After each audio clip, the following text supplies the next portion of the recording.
is Sandy Chen. So Sandy is a user experience manager in VSM. Here's her story. Hi everyone, I'm Sandy. I don't think I can really follow up Judy. I was just going to share my story, and I'm not a professional storyteller, so just do keep that in mind. I did have some pictures possibly to show you, so I think they're getting those together. Oh, perfect. Using the Autodesk template, of course.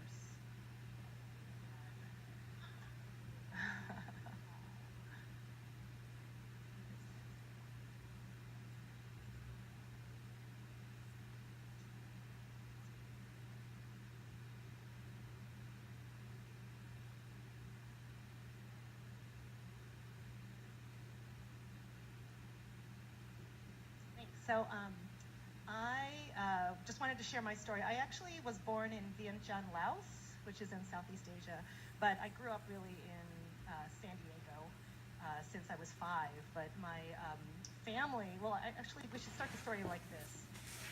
Imagine you are a 28-year-old woman living in Vientiane, Laos.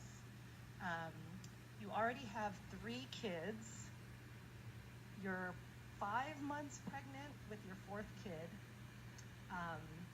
And essentially you're told, tomorrow you need to leave the country. That's it. So basically a day's notice to just kind of pick up whatever you can take and leave. So that's the story. That's my mom. I was kid number 2. I think I was 5 at the time. But my parents, who are actually not Laotian, it took me until about college to figure out I was not Laotian, by the way. I was so confused. My maiden name is Nguyen, so I'm Vietnamese. My father's Vietnamese.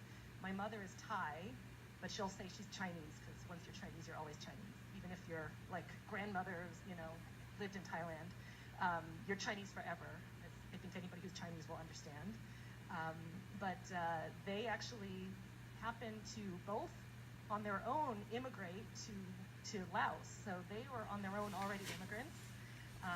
My dad and my grandmother escaped Vietnam, I think it was the early 60s. So it was like before the US Vietnam War. It was like a different war that Vietnam was in. But they ended up in Laos. And then my mom, her father unfortunately passed away when she was only 15. And so she was sent to go live with an uncle. Just because her mother couldn't, take care of all the kids. So she went to go live with an uncle who happened to be in Laos. So that was kind of how they both ended up there. But actually, we were very fortunate. We, honestly, the reason we actually were able to immigrate so quickly, so we immigrated to the United States in 1975, which is really the beginning of kind of, that big wave of all the kind of the Southeast Asian refugees coming. So we were in that very first wave because my parents happened to work for a U.S. organization. They worked for USAID. And we were actually, they were very, my dad was like a mechanic and my mom was a secretary, but they both spoke English and they worked for an American organization, which then gave us really like a huge leg up. But before I tell my story, I was just going to share, because I love data, just in case you were wondering. Could slip in some data. This actually just shows the refugees into the United States over time. The big green is Asia, so this is me. I made an arrow. So this was my family. So we were very lucky because we were part of that first wave, because there was really a shutdown for a few years until kind of humanitarian efforts opened up, and as you can imagine, huge waves of Asian, and then I think this is European, Russian kind of refugees were able to kind of come in. But that's just a macro scale.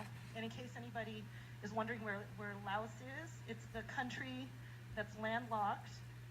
So my mom's family is from around here, and my dad is from Saigon, so that's over here, but they somehow ended up here, and that's where we were, that's where my family kind of, I guess, got started.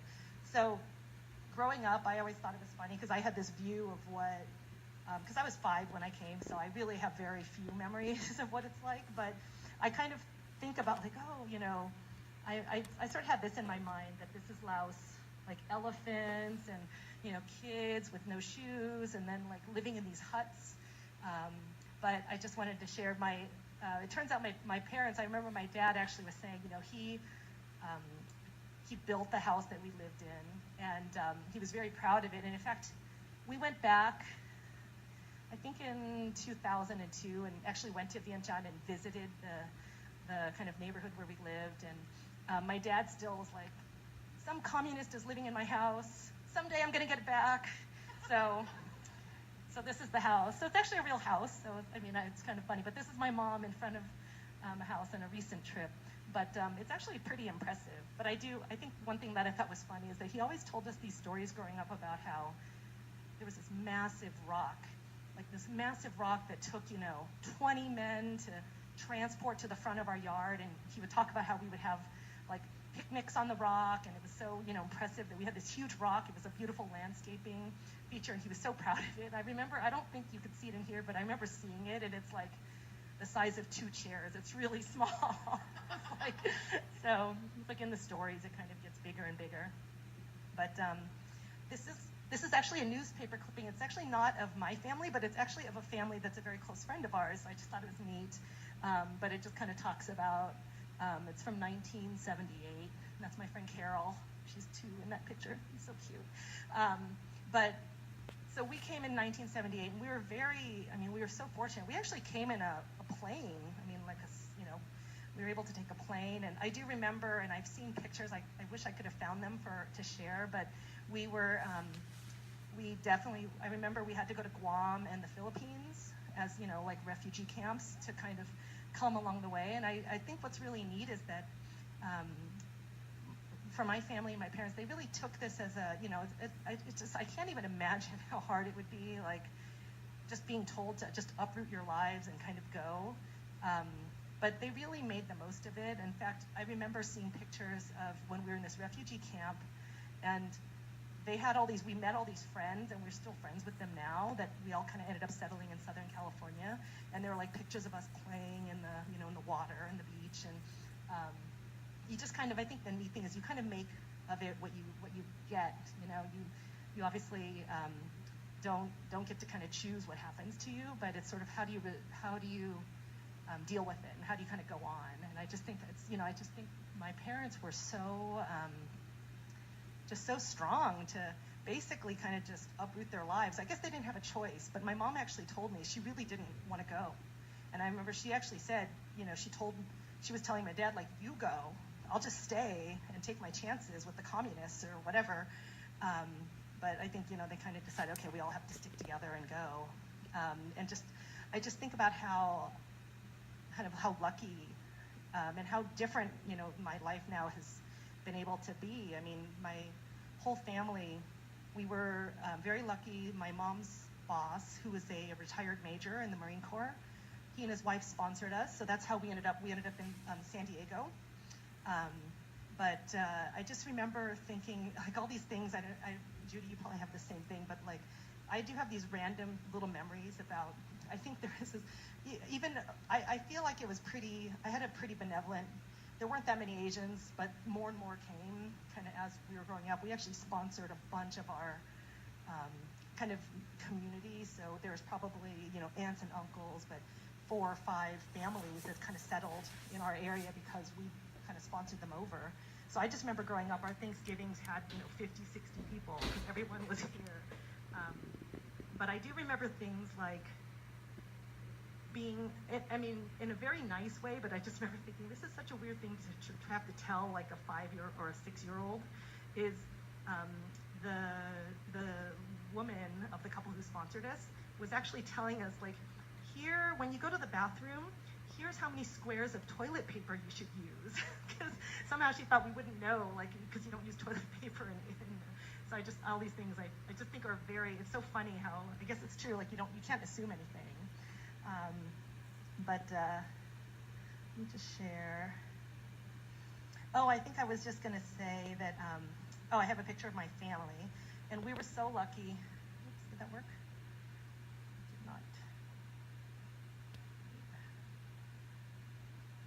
Hold on.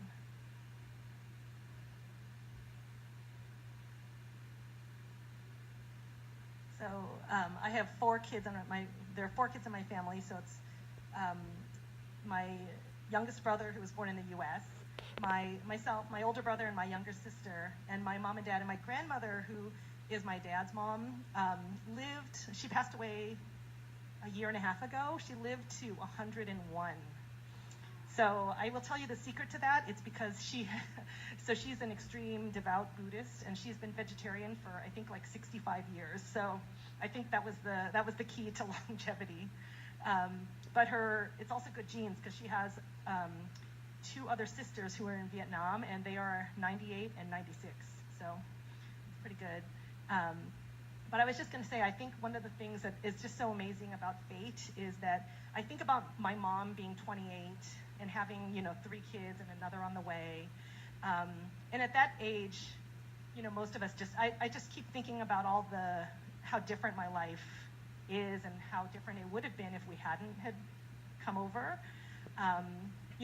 We were, all 4 of us kids, graduated from college. My parents, neither of them have college education. So just the opportunities that we've had kind of being here, I think it's just one of those things where I think we all appreciate what we all have here, but I think you appreciate it even more when you realize it's a lot of just luck. It's a lot of hard work, but it's also luck, right? Even just, I could be the most brilliant person in the world, but if I were still in, some little kind of town with barely any running water, I just, you just can't you can't get as far as you could. So I just feel like you just have to really appreciate the opportunities you're given. So this is our family now. My parents celebrated their 50th wedding anniversary last year, so we took pictures. So it's kind of cool. And probably more importantly, that's all of our extended family, right? The kids and the cousins. So I just think back about, my experience coming to America and what it was like. And none of us, my parents spoke English, but none of us spoke English. And I remember going to school. I was, enrolled in kindergarten, and it was probably like 2 months after arriving into the United States. And I still remember, I have a friend who is still my friend now, and we became friends in kindergarten. And you think about how 5-year-olds, I guess, they don't need to communicate via language, because, I just remember being friends with her, and then, we're lifelong friends. So, the other thing I was going to point out is my youngest brother, who's on the very right-hand side. This is the testament to early childhood nutrition, because he is 6 feet tall. And I'm 5'3", and my dad's like 5'5". All of us are not that tall. So he was born in the U.S. And had American food, and so milk, that's probably it. So thank you for letting me share my story. Thank you, Sandy. All right, I wanted to check in to see if Jordan